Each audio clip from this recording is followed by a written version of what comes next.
Living an alternative life today basically means being normal. Today everything is competition, speed, climbing, living on the limit, sometimes on the edge. Everyone considers and behaves as alternatives, but by doing the same things, they are all homologated. Today living an alternative life means living against the current. It means giving yourself deep and high-profile motivations. It means meditating on human existence meanings. So how do you live an alternative life, and how do you know you are living an alternative life? I'll explain it to you in this video, but I anticipate that in every choice, to understand its effectiveness, you need to look at the mood, the results, and the level of serenity, peace, happiness, and fulfillment of the one who made the relative choice. A true alternative life is the one you see in an unknown person and makes you envy it for the sense of serenity, harmony, and happiness it emanates, only on sight, without even having to talk to it.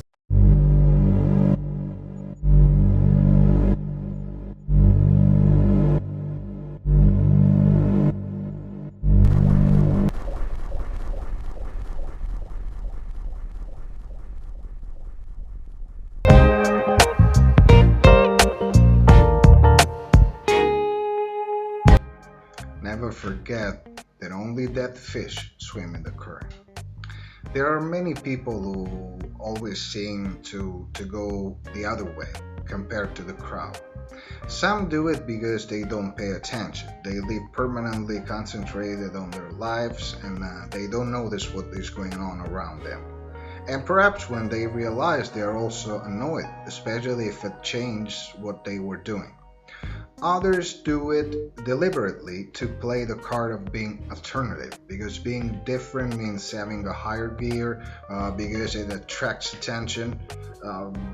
But they are very similar to the first ones, because they are extremely focused on themselves, and more sooner or later the game is discovered and they will drop into the void. The last type, the original, is the one that already shows signs of diversity as a child, often seen in a negative way, obviously. Usually this type of person has different tastes than his peers, or looks at the same things but seeing them differently, sometimes brilliant and sometimes stupid. This leaves this diversity as a curse, because it would not want to be like this and would not want to see what it sees. He said that life would be much simpler if he were and saw what everyone else sees. The first two types are useful to themselves. The last one can be useful to humanity. The world needs people who swim against the current, open new roads, offer new possibilities, glimpse paths that others have not bothered to look for. Carlo Gubitoso. The original subject who lives against the current is a person who has two gifts at the same time: perceptive sensitivity and analytical intelligence. Stanislaw Jerzy said, "To get to the source, you have to swim against the current." This type of person is continually learning, and in this case too, it is against the current, because it does not learn from books, but from observation and analysis of others. A Chinese proverb said, "Learning is like rowing against the current. As soon as you stop, you go back." So if you are of this type, do not get down, but celebrate your virtue and try to exploit in your favor, because you can reach without effort where many have set themselves to get as a final goal, and maybe they won't make it.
if you are like this, do not feel bad, because it could be a gift for you and for others. If you're not like this, avoid it, because it could be a disgrace for you and for others. However, if you want to feel good in the world, just be yourself.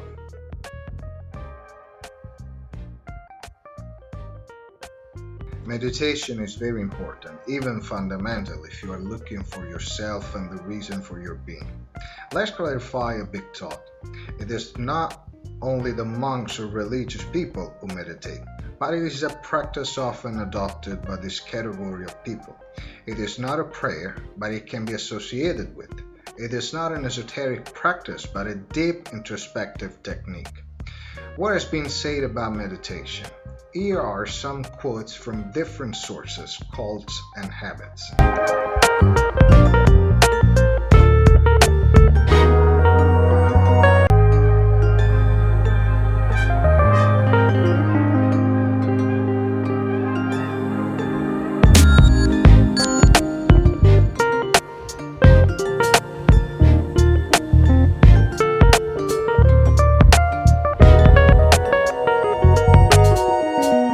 There are many quotes in meditation.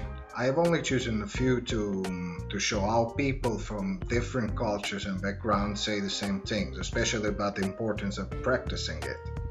As already said before, it's not an esoteric or magical practice, not a prayer, and the technique, as also seen from quotes, are very different. There are different schools. There's not a unique way to do it. There are some points in common to all, though. About the practice, it must be considered an exercise for the mind, an interview with subconscious. Therefore, it must be constant. It doesn't have to last 2 hours, 7-8 minutes are fine, but every day, and possibly in the morning as soon as you wake up, because the mind is more clear. But the technique, you should adopt a comfortable position with a straight back and a relaxed body. Stay in a quiet place with no or as little noise as possible. The lowest possible light if you cannot stay in the dark. Focus on breathing. That must be as deep and slow as possible. It is the same diaphragmatic controlled breathing technique that is used to reconcile sleep or to counter panic attacks. All you have to do is keep silent and clear your mind. It seems heavy, useless, maybe boring, but it's not. When you begin to feel the benefit, you will continue to do it willingly, and as mentioned, it will not offend or go into any magic religious practice. Rather, it has a scientific basis. Controlled breathing, silence, darkness go to increase oxygenation of the brain, which sharpen the senses. But being in a phase of almost sensory deprivation due to the desired inactivity, a sort of conscious self-hypnosis is activated, which in turn triggers communication between the subconscious who speaks and the conscious that listens.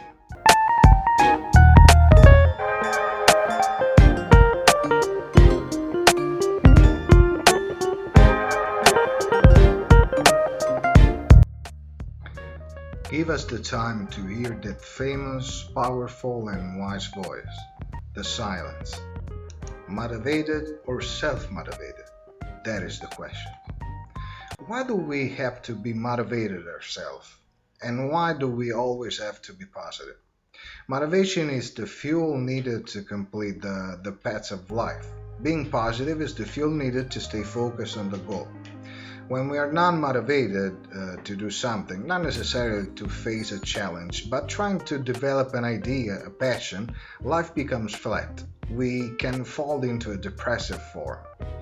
A positive thought to support motivation to achieve a certain thing gives us that sense of awakening, that the desire and the energy to get at work. The most glorious moment of your life are not the so-called days of success, but rather those days when you feel a challenge to life, a race from depression and despair and the promise of a future achievement. Gustave Flaubert. As you can easily deduce, the motivation is strictly personal.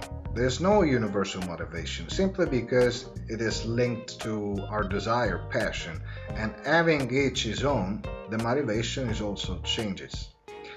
The effect is the same, but the reason is different.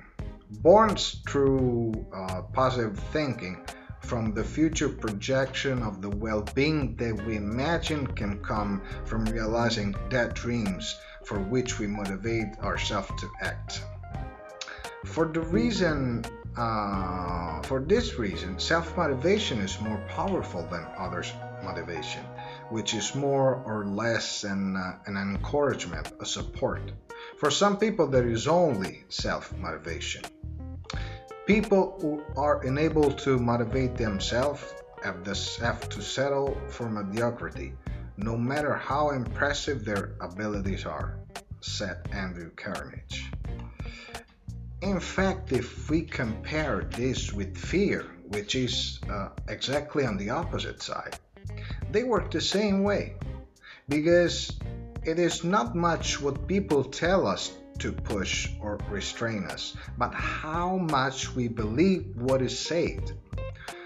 Am I motivated by what I really want in life, or am I motivated by the crowd? Said Early Nightingale. So if we are not mentally active, both out of motivation and fear, it doesn't work. 3,000 people can talk to us, but without the permission and the elaboration of our mind of what is said, there will be no effect. I know that nobody can really stop me if not myself, and that nobody can really help me if not myself, said Peter Nivio Zerlinga.